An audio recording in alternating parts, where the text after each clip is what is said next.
Bonjour! Life feels delightfully full in this season, and I try to navigate the tension between longing for rest and still having responsibilities as best I can. Rest is not always about stopping, but sometimes simply about returning to yourself while life continues around you. And that type of rest looks different for everyone.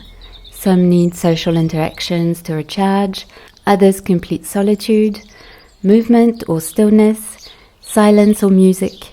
For me, rest is surprisingly ordinary in this season. A walk in the garden every morning before the day begins, hanging laundry from our holiday let outside and giving it that fresh summer scent, answering emails outdoors beneath the trees, and of course moments of creativity.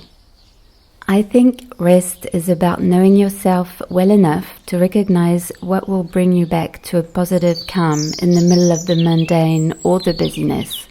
Taking a few minutes to do something restorative between less inspiring tasks, as rest is not earned, it is a gift we give to ourselves.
Whilst I had fully intended not to leave home last Sunday after weeks of running around, I suddenly thought that a Brocante, all by myself, would actually feel rather lovely. Sometimes rest is simply being somewhere that asks nothing from you. I was delighted to find a few treasures, and the simple act of placing everything around the house became a pocket of rest I knew I would enjoy throughout the week. I always loved taking the time to observe my latest finds, get to know them, do some research, and let everything naturally find its place inside the house.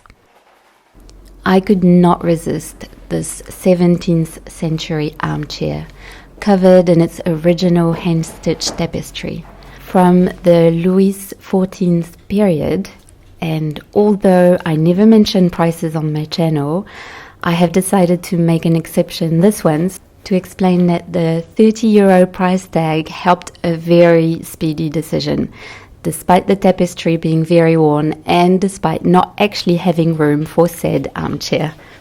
Sometimes a piece simply seems to call out for you and there's no looking away. I will clean the tapestry as best I can, but I know I will never return it to splendid condition, and I'm perfectly okay with that. I love pieces that seem to have survived so much to get to us. This chair has travelled through more than 400 years to be here today, so I'm giving it grace and appreciating it exactly as it is. I also found a large piece of coral, which had been quite rare to come across lately, especially in this size. I brought back a couple of paintings too, one of them a scène d'intérieur, an indoor scene where you feel as though you are quietly stepping into somebody else's home. I also found a complete bénitier, clamshell,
ribbons and trimmings to use when sewing, a vieux Paris box with brass ornamentation, an old box of ebony and bone dominoes, a vieux Paris cache-pot, and the cutest tired old lantern.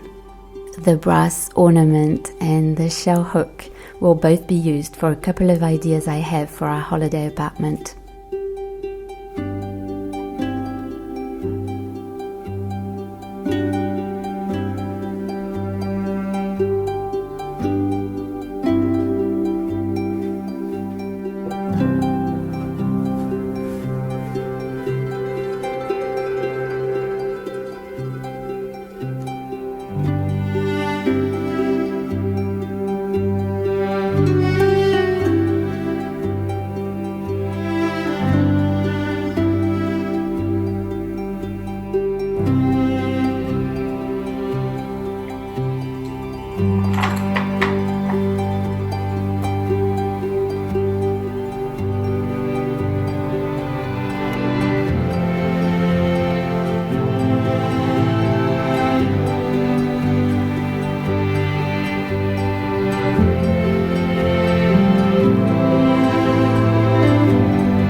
I have always known that creating with my hands quiets my mind, and with that knowledge, along with the knowledge of the rather hectic week awaiting me after such a busy month of May already, I decided to allow a little mess to take over our lives and create myself a small creative island on the dining room table, a place where I could stop for 15 minutes whenever I had the chance during the week.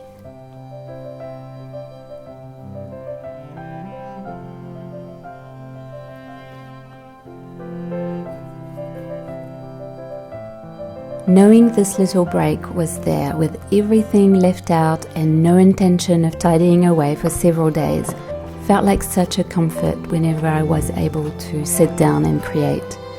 I have mentioned before how inspired I have been lately by working with fabric and paper, and it seems that although my mind was full of responsibilities and must-dos, I still had room to wander and come up with more ideas to experiment with both materials. I made tiny boxes, adding as many details as I could into each one so they would all feel completely unique. I used gold paint, antique handwritten documents, antique fabric and trimmings.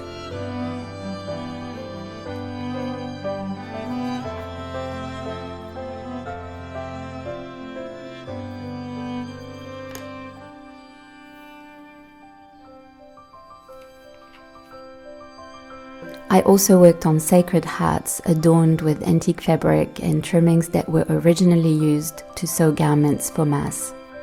By the end of the week, I realized how much restrictive time I had managed to carve out through creating, quietly, without music or stimulation of any kind, just the hands being left to create, present yet removed from mental noise and distractions for a little while.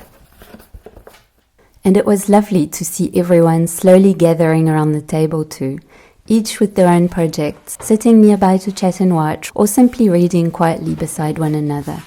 It felt like a small island of rest inside an ordinary, busy life.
As I have been so actively creating notebooks, sacred hats, and all sorts of little things lately, I now have quite a bit of stock needing storage. At a local Brocante, I found 3 old wicker cases that needed freshening up. The wicker had turned dark grey and felt rather grimy.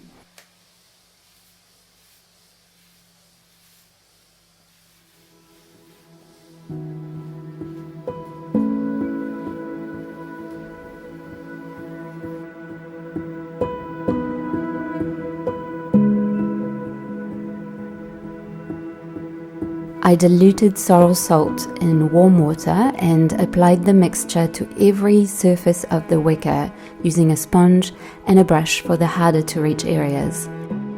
I then let everything sit for about 5 minutes before thoroughly rinsing each case with the garden hose.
The sunny and windy weather that day dried the wicker very quickly, and it was not long before I was able to neatly store away all my latest creations.